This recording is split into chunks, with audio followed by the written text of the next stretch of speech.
Church की भूतनी। गांव संगराना में एक कैथलिक चर्च है जहां कुछ नन रहती हैं। वे लोगों की सेवा में ही अपना पूरा दिन बिता देती हैं। एक रोज अलीमा पर गांव के कुछ लोग चोरी का इल्जाम लगाते हैं। ये खबर सुनकर फादर बहुत दुखी हो जाते हैं और अलीमा को कहते हैं, अलीमा, मुझे तुमसे ये उम्मीद नहीं थी। तुमने इस चर्च और मेरे नाम को खराब कर दिया है। अगर हम जैसे लोग भी सेवा की जगह इस तरह का कोई गलत काम करने लगेंगे तो लोगों में हमारी छवि क्या रह जाएगी। इसलिए तुम्हें इसकी सजा मिलनी ही चाहिए। फादर, मैंने कोई गलती नहीं किया है। आप मेरी बातों का यकीन कीजिए। और अगर आपको लगता है कि आपकी अलीमा, जिसे आपने बचपन से इस चर्च में जगह दी, अपनी बेटी की तरह पाला, वो ऐसा काम कर सकती है, तो आप मुझे जान से भी मरवा देंगे, तब भी मैं कुछ नहीं कहूंगी। कल सुबह मैं सबके सामने तुम्हारी सजा सुनाऊंगा। फादर अगली सुबह चर्च की बाकी नन और गांव के कुछ लोग जिन्होंने अलीमा पर इल्जाम लगाया था उन्हें बुलाते हैं। इस चर्च का नाम मैं खराब नहीं होने दूंगा। एंथोनी, तुम्हारे पैसे अलीमा ने चुराए हैं, इसलिए अलीमा को पास के अंधेरे जंगल में जो काली कोठरी बनाई है उसमें 25 दिन बिताने होंगे। थैंक यू फादर, मुझे पूरा यकीन था कि आप मेरे साथ न्याय करेंगे। अलीमा फादर की सजा को स्वीकार कर लेती है और उसी रात को फादर एंथनी के साथ अलीमा को काल कोठरी में बंद कर देते हैं। ये बात पूरे गांव को पता लग जाती है। उधर फादर भी अलीमा को ऐसी सजा देकर बहुत दुखी होते हैं। दिन यूं ही बीतने लगते हैं और अलीमा की सजा के 25 दिन पूरे होने के एक दिन पहले ही एंथोनी अंधेरी रात को उस कोठरी में जाकर अलीमा का गला दबा देता है और उसकी मौत हो जाती है। मर गई। मेरे रास्ते का कांटा हट गया और किसी को मुझ पर शक भी नहीं होगा। सबको लगेगा बंद अंधेरे कोठरी में घुट घुट कर मर गई होगी। एंथोनी वहां से चला जाता है। 2 दिन बाद अलीमा जब चर्च में वापस लौटती है तब फादर अलीमा को देखकर बहुत खुश होते हैं। ये बात जैसे ही एंथोनी को पता चलती है उसके पैरों तले जमीन खिसक जाती है। अरे, इसे तो मैंने अपने हाथों से ही मारा था। ये कैसे हो सकता है? ये जिंदा नहीं बच सकती। उधर चर्च की बाकी नन को बहुत अजीब लगता है। जब से ये अलीमा जंगल से आई है वो अजीब अजीब सा बर्ताव कर रही है। हाँ, मैं भी यही देख रही हूँ। उसकी आंखें खूनी नजर आती है, जैसे किसी के खून की प्यासी हो। वो किसी से बात भी नहीं करती। शायद उसे सदमा लग गया है, जिस तरह से उसे जंगल में अपने दिन बिताने पड़े थे। हाँ, वो जीसस के स्टैचू के पास भी नहीं जाती। लेकिन जो भी हुआ उसके साथ वो अच्छा नहीं हुआ। उधर एंथोनी की डर से हालत इतनी खराब हो जाती है कि वो फादर से मिलने आता है। माय सन, क्या है? कोई बात है क्या? अचानक तुम यहाँ? फादर, ये अलीमा जिंदा कैसे हो सकती है? आप खुद ही सोचिए, कोई उस काली कोठरी में जिंदा बच सकता है क्या? ये अलीमा के शक्ल में कोई और है। हमें इस कोठरी में एक बार जाकर देखना चाहिए। ऐसा नहीं हो सकता है। हाँ, लेकिन अगर तुम कह रहे हो तो चलो अभी दिखाते हैं। अलीमा सब कुछ सुन लेती है और उसकी आंखों में खून उतर आता है। फादर और एंथनी कोठरी में जाकर देखते हैं लेकिन उन्हें कुछ नहीं मिलता। ये देखो एंथनी, ये कोठरी तो बिल्कुल खाली है। चर्च में जो है वो हमारी अलीमा ही है। ठीक है फादर, मैं चलता हूँ। एंथोनी वहां से निकल जाता है और सोचने लगता है, अरे, ये नहीं हो सकता है। उसकी लाश कहाँ गई? तभी अलीमा वहां आ जाती है और कहती है, मेरी लाश ढूंढ रहे हो? अब उस कोठरी में तुम्हारी लाश मिलेगी सबको। मुझे माफ कर दो सिस्टर, मेरी लालच ने मुझसे ये सब करवाया है। अलीमा की शक्ल बदलने लगती है, गर्दन लंबी हो जाती है और आंखें बाहर की ओर आ जाती है। भूत, बचाओ, कोई बचाओ मुझे। कोई यहाँ तेरा पुकार सुनने वाला नहीं है। तेरे साथ साथ वो सब लोग मरेंगे जिन्होंने इस गलत फैसले का समर्थन किया था। अलीमा एंथोनी को मार देती है और उसे काल कोठरी में बंद कर देती है। धीरे धीरे गांव के लोगों की मौत होने लगती है। चर्च में से कुछ नन भी गायब होने लगी। गांव के लोगों में हाहाकार मच गया। कुछ लोग मिलकर मदद के लिए फादर के पास जाते हैं। फादर, फादर हम लोगों को बचाइए। अगर इसी तरह से रोज मौत होने लगी तो हम क्या करेंगे, कहां जाएंगे हम? Do something father, please do something. Oh my children, I will do something. आप लोग फिक्र ना करें। फादर अपने कमरे में बैठे बैठे गहरी सोच में डूबे हैं। उतने में ही उस अंधेरे कमरे में उन्हें एक लड़की नजर आती है। फादर चेयर से खड़े हो जाते हैं। कौन है? कौन है वहां? अलीमा सामने आती है और अपने असली रूप में आ जाती है। मरेंगे, एक एक करके सब मरेंगे। मतलब तुम ही ये सब कर रही थी? इन निर्दोषों को मारकर तुम्हें क्या मिलेगा? निर्दोष? ये लोग ही मेरी मौत का कारण हैं और साथ में तुम भी। अब तुम्हारी बारी है। फादर दौड़कर जीसस के स्टैचू के सामने जाकर प्रेयर शुरू कर देते हैं। भूतनी जीसस के सामने नहीं जा पाती और फादर बच जाते हैं। हाश तो बच गए तुम, अगली बार कौन बचाएगा? मौत का खूनी खेल होगा। ये चर्च मेरा है और यहाँ मेरे हिसाब से ही सब चलेगा। पूरी रात प्रेयर करते करते फादर जीसस के पास ही बेहोश हो जाते हैं। सुबह जब बाकी की नन फादर को इस हालत में देखती हैं तो वो घबरा जाती हैं। फादर होश में आकर सबको सब कुछ बता देते हैं। अलीमा मर चुकी है। उसकी आत्मा को हमें किसी भी तरह से वश में करना होगा। अगले हफ्ता ईस्टर डे आने वाला है। हम लोगों को उसी दिन इस आत्मा को अपने वश में करना होगा, नहीं तो वो पूरे गांव में तबाही मचा देगी। फादर दिन रात प्रेयर करते रहते हैं ताकि अलीमा की आत्मा उन्हें छू भी ना सके। भूतनी अंदर ही अंदर लाल पीली होती रहती है क्योंकि वो फादर को मार नहीं पा रही है। इसी तरह ईस्टर डे का दिन आता है और फादर गांव के आसपास के चर्च के फादरों को बुला लेते हैं। कैथोलिक चर्च में इतनी भीड़ देखकर अलीमा अपने कमरे से बाहर आती है। तभी सारी नन उसे घेर लेती हैं। सारे फादर और नन प्रेयर चालू कर देते हैं।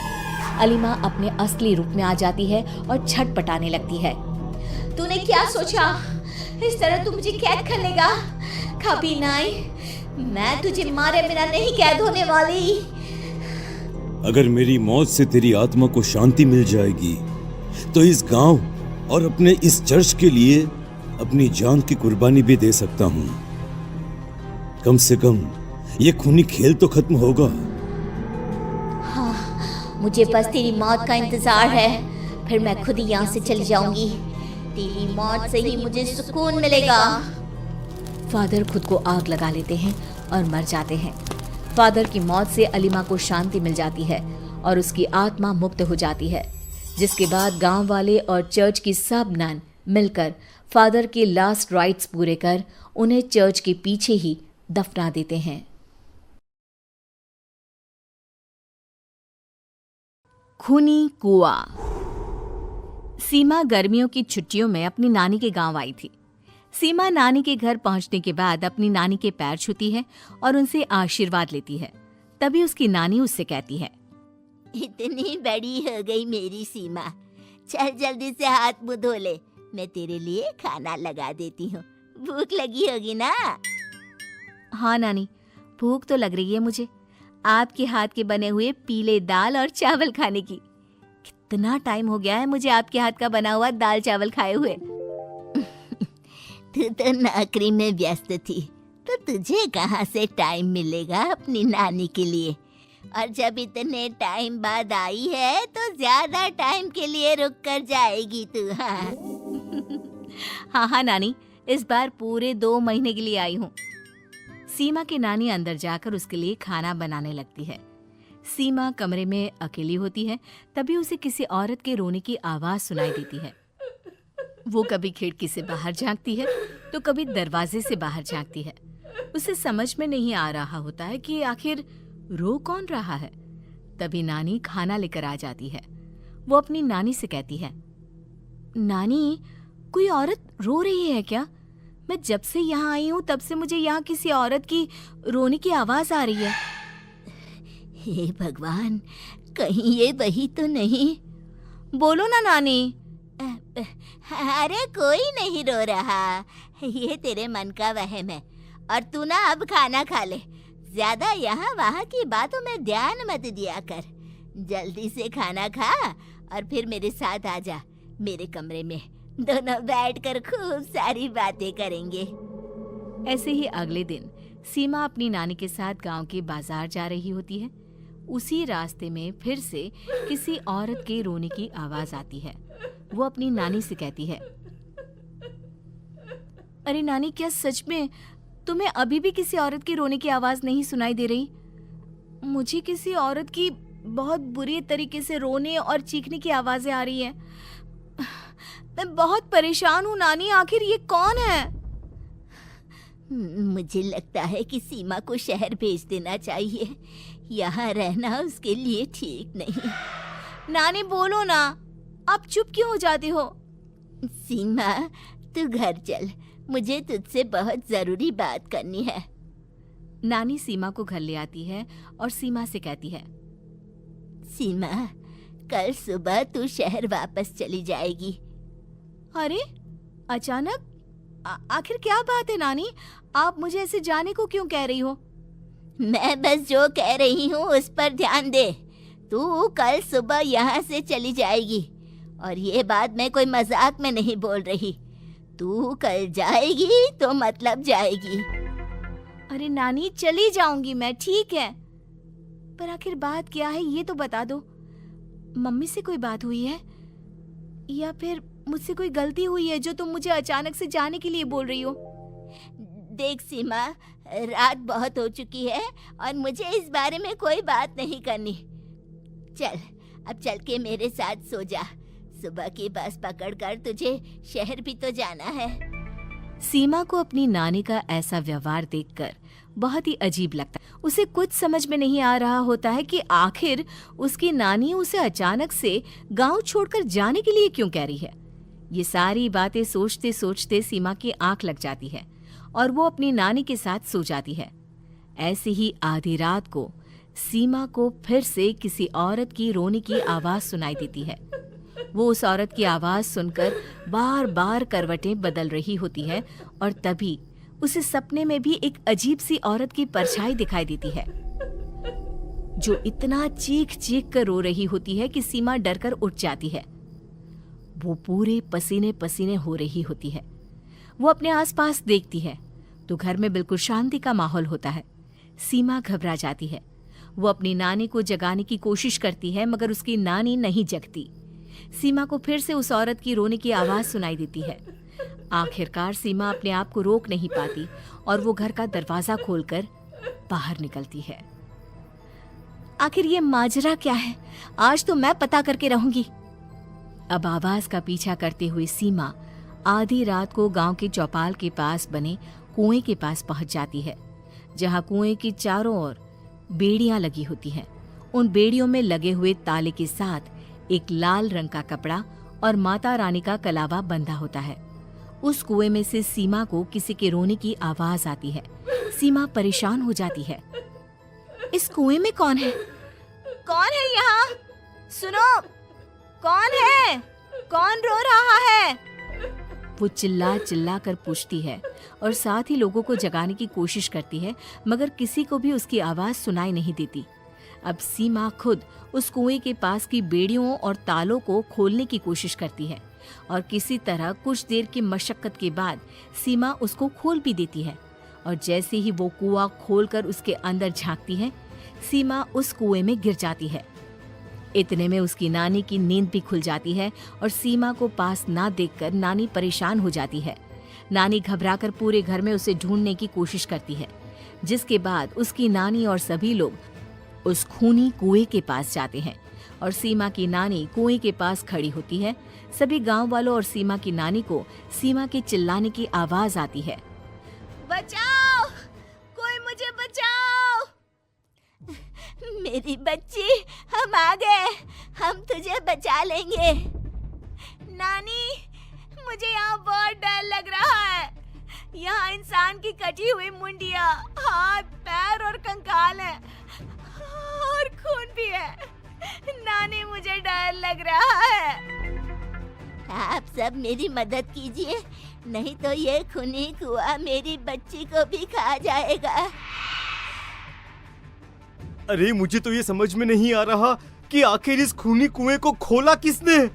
सालों पहले इसको इतनी मुश्किलों के बाद तांत्रिक बाबा ने बंद किया था। अरे पूरा गांव खूनी कुएं के बारे में अच्छे से जानता है, तो कोई भी जानबूझकर तो ऐसा करेगा नहीं। मतलब किसी ने अनजाने में इसे खोल दिया है भैया। सीमा को इस बारे में मालूम नहीं था और जब से वो यहाँ आई थी तभी से उसे किसी औरत के रोने की आवाज़ें भी सुनाई दे रही थी। कहीं सीमा ने ही तो उसे नहीं खोला। अगर ऐसा है तो फिर सीमा का बचना बहुत मुश्किल है। वहीं कुएं के अंदर सीमा रोते हुए बैठी होती है कि उसे आवाज सुनाई देती है जो कुएं के बाहर खड़े गांव वालों में से किसी को सुनाई नहीं देता। आज सालों के बाद मुझे ताजा खून मिलेगा। तेरा खून पीकर आज मैं अपनी प्यास बुझाऊंगा।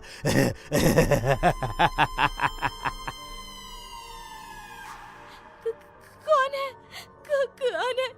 मत मारो प्लीज, मुझे जाने दो प्लीज। मैंने किसी का क्या बिगाड़ा है? वो तुझे मरने के बाद पता चल ही जाएगा। जितने में गांव वाले और सीमा की नानी कुछ सोच पाते, उतने में उन्हें सीमा के चिल्लाने की आवाज आती है और अगले ही पल सब शांत हो जाता है। क्या हुआ? सीमा, मेरी बेटी। माफ करना बहन, लेकिन अब सीमा वापस नहीं आएगी। हमें एक बार फिर से कुएं को बंद करना होगा। गांव वाले तभी तांत्रिक को बुलाकर लाते हैं। एक बार फिर अपनी शक्ति से तांत्रिक बाबा उस कुएं को हमेशा हमेशा के लिए बंद कर देते हैं और वहां एक बोर्ड लगा दिया जाता है कि यहाँ आना मना है।